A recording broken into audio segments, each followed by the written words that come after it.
Hello student, आज इस video में हम बात करने जा रहे हैं D multiplexing of data and address bus of 8085 microprocessor.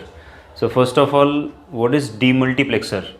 यानी डी मल्टीप्लेक्सिंग का मतलब होता है अगर कोई ड्यूल फंक्शन बस होगी या फिर ड्यूल फंक्शन कोई सिग्नल होगा या पिन होगी जिसके ऊपर दो फंक्शन आने वाले हैं, तो वो दो फंक्शन एट अ टाइम तो नहीं होंगे, वो क्या करेंगे, टाइम शेयरली मोड में काम करेंगे, राइट। पहला एक सिग्नल रहेगा, फिर दूसरा सिग्नल रहेगा। तो एक ही बस पे जब मल्टीपल इन्फॉर्मेशन शेयर किया जाता है तो उसे हम कहते हैं मल्टीप्लेक्सिंग। और इसे हम सेपरेट अगर करना चाहेंगे, जैसे कि सेम बस पे दो इन्फॉर्मेशन या दो से ज़्यादा इन्फॉर्मेशन आ रही हो, तो उसको सेपरेट करने की जो प्रोसेस होती है उसको क्या कहते हैं हम, डी मल्टीप्लेक्सिंग, राइट। तो यहाँ पर कौन सा मल्टीप्लेक्सिंग बस होती है? तो यहाँ पर मल्टीप्लेक्स्ड बस जो होगी वो है हमारे पास डेटा बस और एड्रेस बस। तो देखिए हमारे पास 8085 माइक्रोप्रोसेसर जो है उसके पास एड्रेस बस कितने बिट की है, तो वो है 16 बिट की। तो ये रहती है A0 to A7 A8 to A15, right.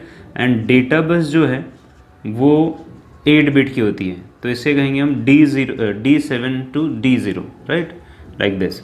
तो यहाँ पर ये जो A0 to A7 है इसको हम कहते हैं लोअर बस यानी लोअर एड्रेस बस, और इसके ऊपर A8 to A15 जो रहेगी वो रहेगी अपर एड्रेस बस, राइट। तो जैसे कि आप सबको पता है 8085 माइक्रोप्रोसेसर इज़ 40 पिन IC।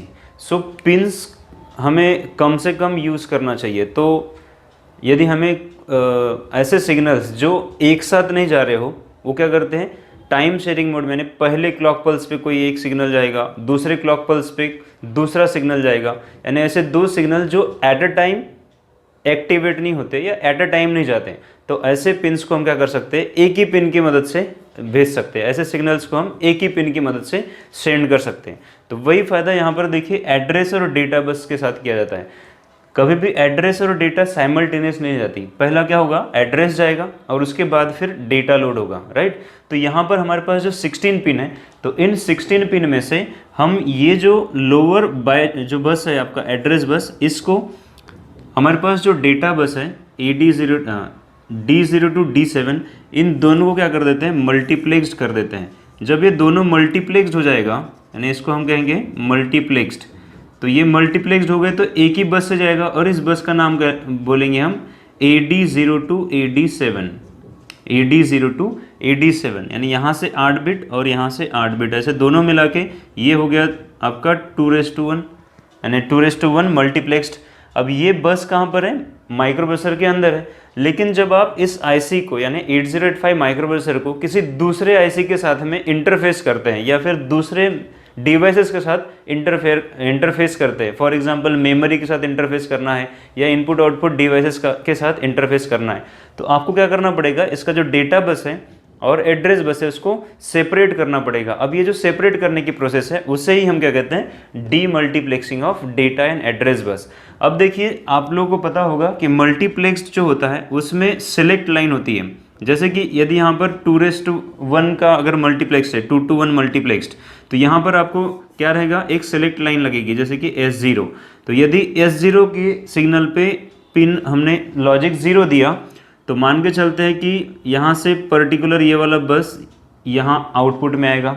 अगर आपने S0 को 1 दिया तो मान के चलते ये वाला जो बस है या ये वाला जो सिग्नल है वो आउटपुट में आएगा। ये मल्टीप्लेक्सिंग का सिस्टम आपको पता है।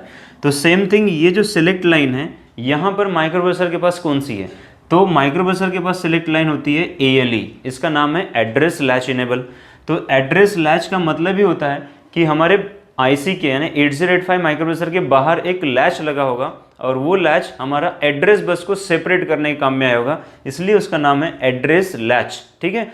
तो ये होता है IC 74LS373। तो ये बेसिकली डी फ्लिप फ्लॉप से बनती है और डी फ्लिप फ्लॉप से ही जिसका जो आउटपुट है ये बाहर निकलता है। तो जब आप AD0 to AD7 जो कि multiplexed data and address bus है माइक्रोप्रोसेसर 8085 के पास, तो उसे आप सेपरेट करने के लिए एक सिग्नल जारी करते हैं जिसका नाम है ALE सिग्नल। तो ये ALE सिग्नल अगर लॉजिक 1 पे रहता है तो फिर ये 74LS373 पिन जो होता है वो क्या रहता है, इनेबल हो जाता है। यानी जब आप ALE पिन को लॉजिक 1 देते हैं तो 74LS373 जो लैच है ये लैच इनेबल हो जाता है। अब ये लैच इनेबल हो गया, इसका मतलब क्या हुआ कि जो भी आपने इस IC के इनपुट पे प्रोवाइड किया है, ये जो यहाँ पर बस है इतना, तो ये जो सिग्नल होगा, ये सिग्नल इनपुट पे जो दिया है वो सीधे आउटपुट में अपीयर होगा। तो जब आपका ALE पिन लॉजिक 1 पे रहता है तो इस लैच के बाहर जो आने वाला आउटपुट है वो क्या रहेगा, लोअर एड्रेस बस। क्या रहेगा ये, लोअर एड्रेस बस। ठीक है। अब यदि माइक्रो प्रोसेसर इस AD0 to AD7 बस पे डेटा शेयर करना चाहता है या डेटा सेंड करना चाहता है बाहर के डिवाइस को, तब माइक्रो प्रोसेसर क्या काम करता है, ALE पिन को कर देता है 0। मतलब ALE पिन जो है वो लॉजिक 0 पे आ जाती है। अब ये लॉजिक 0 पे आने की वजह से जो 74LS373 लैच जो है वो हो जाता है डिसेबल, क्योंकि ये एक्टिव हाई है। 1 रहा तो इनेबल रहेगा, 0 रहा तो डिसेबल होगा। यदि ये डिसेबल हो गया तो अब इसके आउटपुट में जो भी दिया हुआ था वो फिक्स्ड हो गया।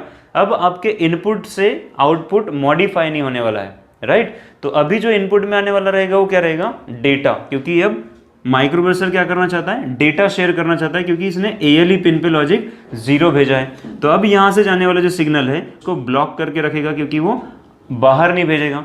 तो यहाँ से क्या होगा, ये बाईपास एक बस दिया जाता है और इस बस को हम बोलते हैं डेटा बस, यानी ये प्योरली डेटा बस बन गया, राइट। तो इस तरह से हमने एड्रेस और डेटा बस को सेपरेट कर लिया। तो ये सेपरेट करने का जो प्रोसेस है उसे हम कहते हैं demultiplexing of address and data bus, right.